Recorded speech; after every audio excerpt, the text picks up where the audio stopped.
ஸ்தோத்திரம் ஆண்டவரே. ஹல்லேலூயா. வடவரக்கர பரபரபா ஒரு ஜொரக்கரி கரி நரித்தி நீரி காப்பி பெரக்கரக்கர பரபரபா ஒரு ஜாரி காத்தி தரகரபா.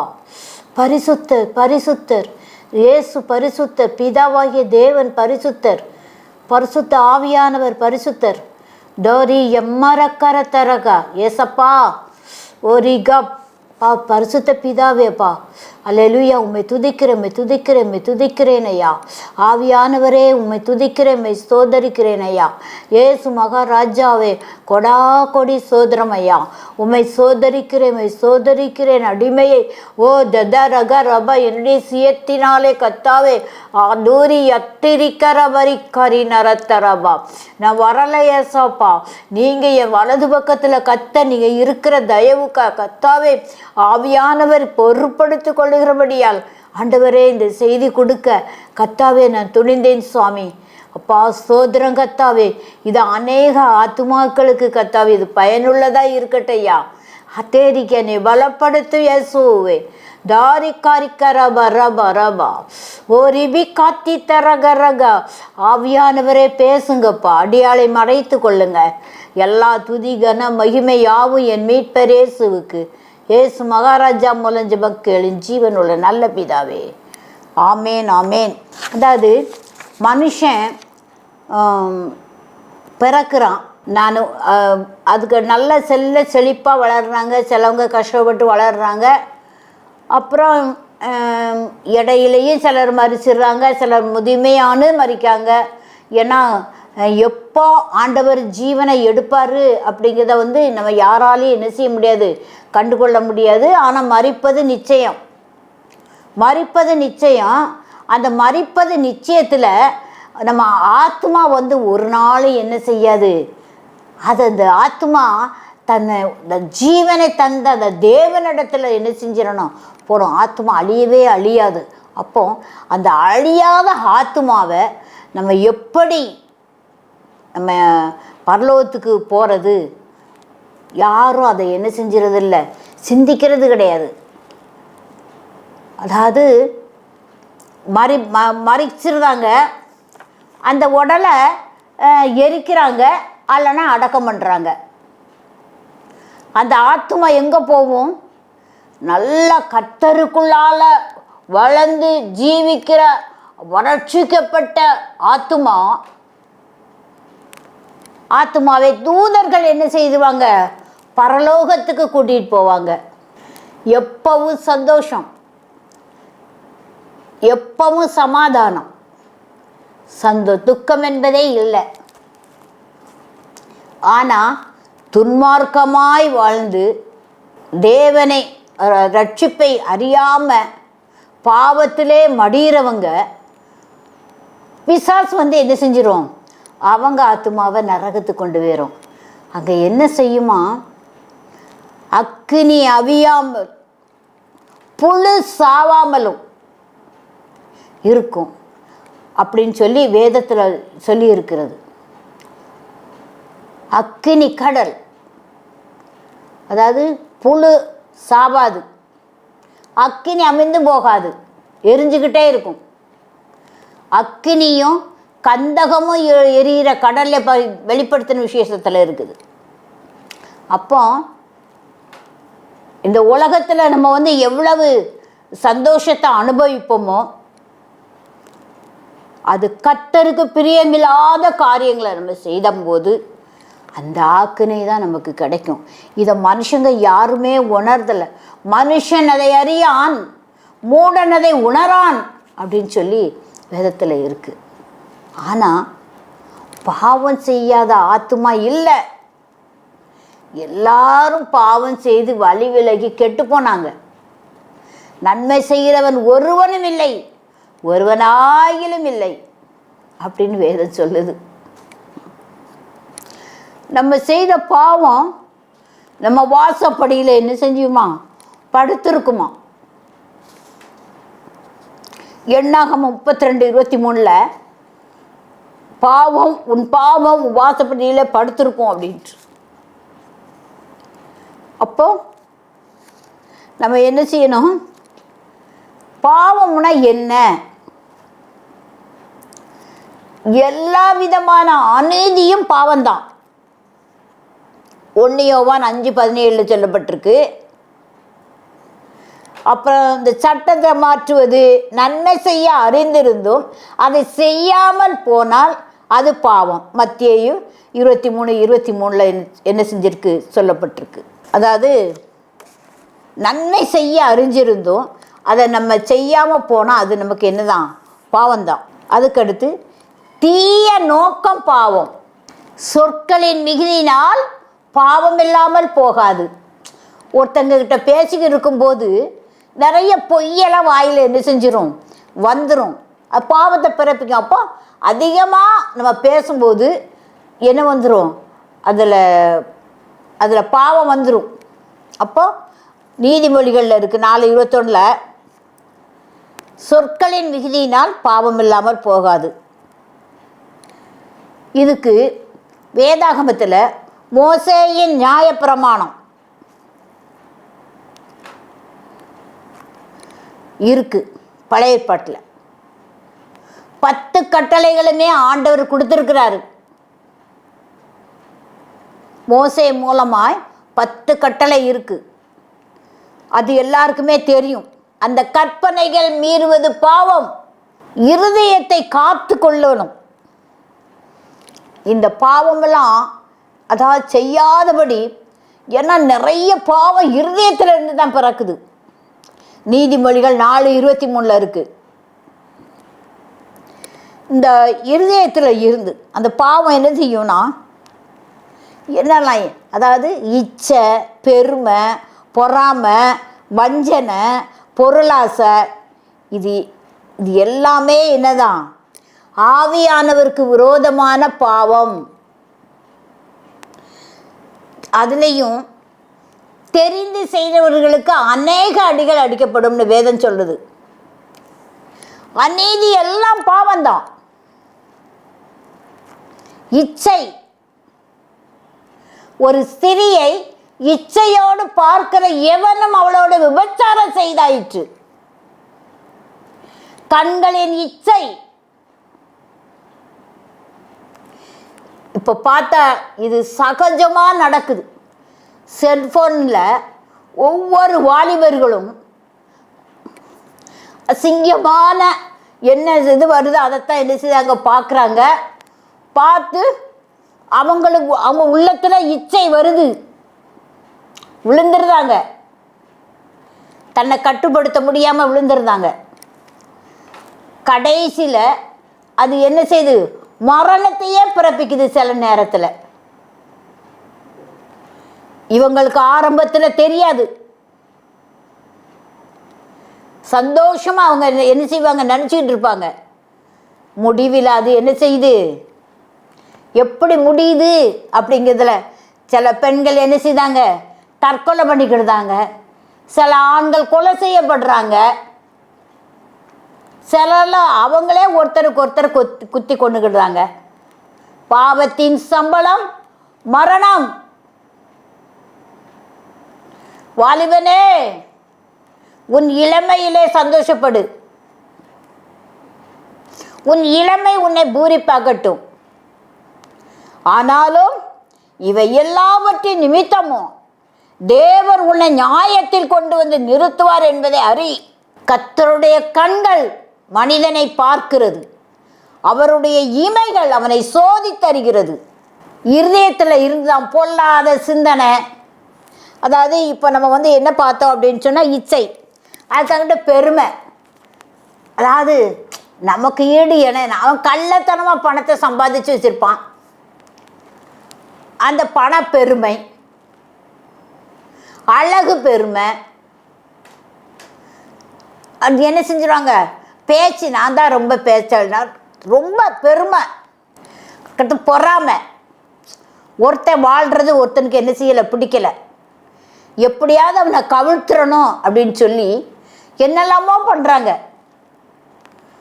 பொறாமைனால ஒருத்தர் என்ன செய்தாங்க? இப்போது வண்டியில் போகிறான் அப்படின்னு சொன்னால் அந்த வண்டியை இடித்து அவனை கொண்டுறாங்க. ஒருத்தங்க நல்லா வாழ்ந்தா தனக்கு பிடிக்காது மற்றவனுக்கு. இது பொறாமையோ வென்றால் எலும்புருக்கி அப்படின்னு வேதம் சொல்லுது. அடுத்து வஞ்சனை. இவனை வாழ வைக்கக்கூடாது, இவனை உயிரோட வைக்கக்கூடாது, வஞ்சனை. அப்புறம் பொருளாசை எல்லா தீமைக்கும் வேர் அப்படின்னு சொல்லி வேதம் சொல்லுகிறது. பொருளாசைக்காக வேண்டி என்னெல்லாமோ செய்கிறாங்க. ட்ரெயினில் கூட திருடுறாங்க. திருட்டளவாய் அநியாயமாக சம்பாதிக்கிறாங்க, லஞ்சம் வாங்குறாங்க, பிறரை கொள்ளையடிக்கிறாங்க வீட்டில். அப்படி அநியாயமாய் வந்த பொருள் என்ன செய்யாது, முடிவில் அங்கீகாரம் பெறாது. நியாயமா தேடி சம்பாதிக்கிற பொருள் தான் நம்மகிட்ட என்ன செய்யும், தங்கும். பாவங்களை நாம் அறிக்கையிட்டால் எல்லா அநியாயத்தை நீக்கி நம்மை சுத்திகரிப்பதற்கு கர்த்தர் உண்மையும் நீதிமுள்ளவராக இருக்கிறார். பொய் சொல்லுத பாவத்தில் நிறைய இருக்குது வேதத்தில் தண்டனை. அதாவது அப்போஸ்தலர் 5வது அதிகாரத்தில் என்னன்னா, அதாவது எல்லாரும் சொத்தை விற்று அப்போஸ்தலரோட பாதத்தில் வச்சாங்க. அப்போ இந்த அனனியா சப்பீராள் அப்போ இவங்களும் என்ன செஞ்சாங்க, தன்னுடைய நிலத்தை விற்றாங்க. விற்று என்ன சொல்லிக்கிட்டாங்க, நம்ம 2 பேரும் அதாவது இதில் கொஞ்சத்தை நம்ம வச்சுக்கிட்டு கொஞ்சத்தை கொடுத்துருவோம் அப்படின்னு சொல்லிட்டு வஞ்சிச்சு அவன் கொண்டு போய் பேதுரு கொண்டு கொடுக்க போனான். அப்போ இவ்வளவுக்கு தானா விற்றீர்கள்? ஆமாம், இவ்வளவுக்கு தான் விற்றோம். ஏன் அப்படி கேட்டார்? நீ வந்திச்சு வச்சிருக்கத தேவன் உணர்த்துக்கிறார், அதனால அவர் கேட்டார். ஆமாம் அப்படின்னு சொல்லி போய் சொன்னான். உடனே அவன் என்ன செஞ்சான், அப்படியே கீழே விழுந்து செத்து போனான். அதுக்கு அடுத்து இவ போனான். இவகிட்ட இவ்வளோ தானே விற்றீங்க அப்படின்னு கேட்க, ஆமான்றா. அப்போ இருவரும் ஒருமனப்படுறதுக்கு சாத்தான் உங்கள் உள்ளத்திலே, சாத்தான் அவன் பொய்யன், அவன் பொய்க்கு பிதா. பாவம் செய்கிற ஆத்மா சாவம்னா பாவத்தை தூண்டுதனே சாத்தான். என்னென்ன சீரியலெல்லாம் பார்க்கிங்க, என்னென்ன நாடகத்தில் இந்த இதெல்லாம் சினிமாலாம் பார்க்கிங்க, இந்த இதில் செல்ஃபோனில் தவறான பழக்க வழக்கத்துக்கெல்லாம் போகிறீங்க. தயவு செய்து அதெல்லாம் விட்டுருங்க, தயவு செய்து விட்டுருங்க. உன் ஆத்துமா அழியாத ஆத்துமா பரலோகத்துக்கு போகணும். ஆண்டவருடைய வருகை சீக்கிரம் இருக்குது. எஜமான் வரும்போது ஆயத்தமாக என்ன செய்யணும், கூலியால் ஆயத்தமாக இருக்கணும். நமக்காக, நம்ம அக்கிரமத்துக்காக, நம்ம பாவையை மனம் திரும்பணும் அப்படிங்கிறதுக்காக தேவாதி தேவன் இயேசு கிறிஸ்து சிலுவையிலே அறையப்பட்டு, காரி துப்பப்பட்டு, அடிபட்டு, மிதிபட்டு, முள்முடி சூட்டப்பட்டு, எவ்வளோ வேதனை நமக்காக, நம்மளுடைய பாவங்களுக்காகத்தான் அவர் என்ன செஞ்சார், அடிக்கப்பட்டு நொறுக்கப்பட்டு இருந்தார்.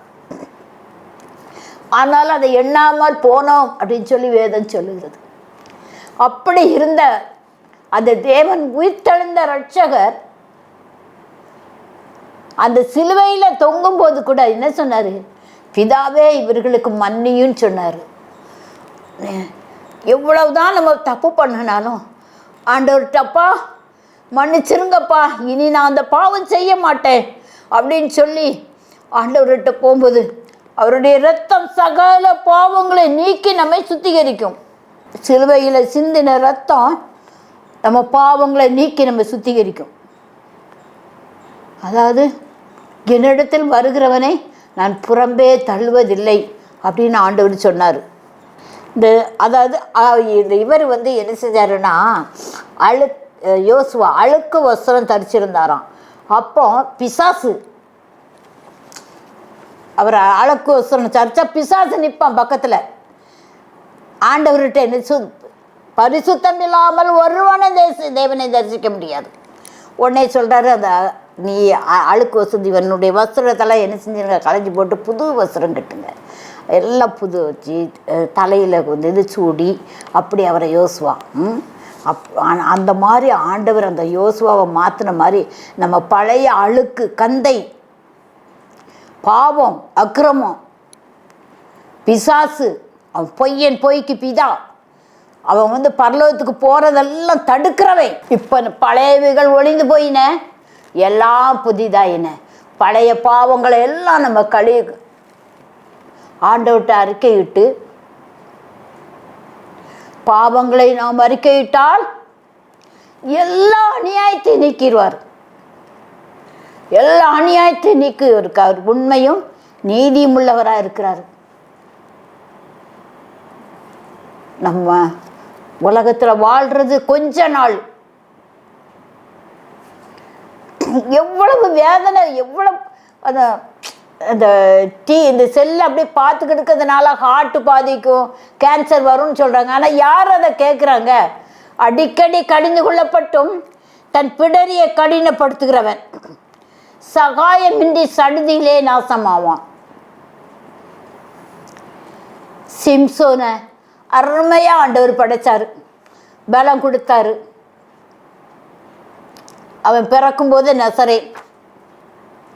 ஆனால் அதை உணராமல், அதாவது அவனை இந்த தெளிலாள் அப்படின்ற ஒரு பெண்ணு மூலமாக அவன் என்ன செஞ்சான்? ஆண்டவருடைய வல்லமையெல்லாம் இழந்துட்டான். அதுக்கு முன்னால் கயரை வச்சு கெட்டி அந்த கயிறு தானாக போயிடும், தெரிச்சிடும். 300 நரிகளில் என்ன செஞ்சிருவான்? பெலிஸ்தருடைய இந்த தோட்டத்தை அழிப்பான். நரி வாலில் இந்த இதை கட்டி பந்தத்தை கட்டி விட்டு அவனுக்கு அதெல்லாம் கதவு இரும்பு கதவை பிடுங்கும். அவ்வளவு வேதத்தில் அவனை பற்றி சிம்சோனுடைய திறமையா, சிங்கத்தின் வாயை கிழிச்சவை. ஆனால் ஒரு பொம்பளை மூலமாக என்ன செஞ்சிட்டான்? அவள் உண்மையாக அப்படி தான் பெண்கள்,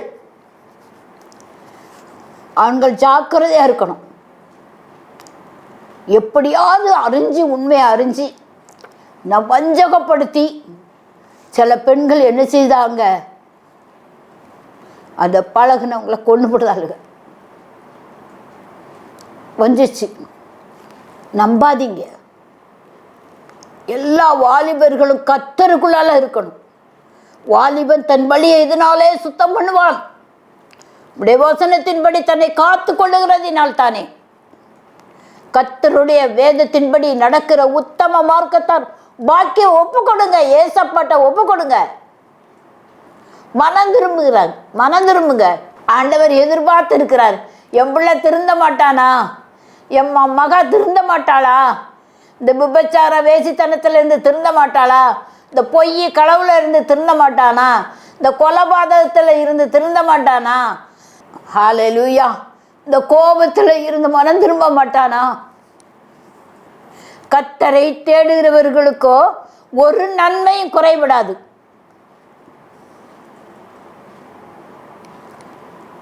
கர்த்தரை தேடுகிறவங்களுக்கு எந்த நன்மையுமே குறைவிடாது. ஒப்பு கொடுப்போமா ஏசப்பாட்ட?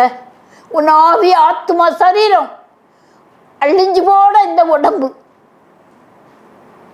இறந்துட்டா ஒன்னே அடக்கம் இல்லை, எரிவூட்டுது. ஆனால் அழியாத ஆத்மா அக்கினி கடல்ல, கந்தகமும் அக்கினி எழுத கடல்ல பங்கு வரையுமா? என் தேவாதி தேவனிடத்தில் போகுமா? அதாவது ஒரு கடையில், ரொட்டி கடையில் போய் எனக்கு இந்த ரொட்டி தாங்களே, என் மாதிரி நேரம் ஆயிட்டு அதை எனக்கு கொடுங்க அப்படின்னு கேட்டால் அவன் எனக்கு நான் என்ன செய்ய மாட்டேன், நேரம் ஆயிட்டு நான் திறக்க மாட்டேன், என் பிள்ளைகள்லாம் தூங்குதாங்க, அதனால் இல்லை அப்படின்னு சொல்கிறான்.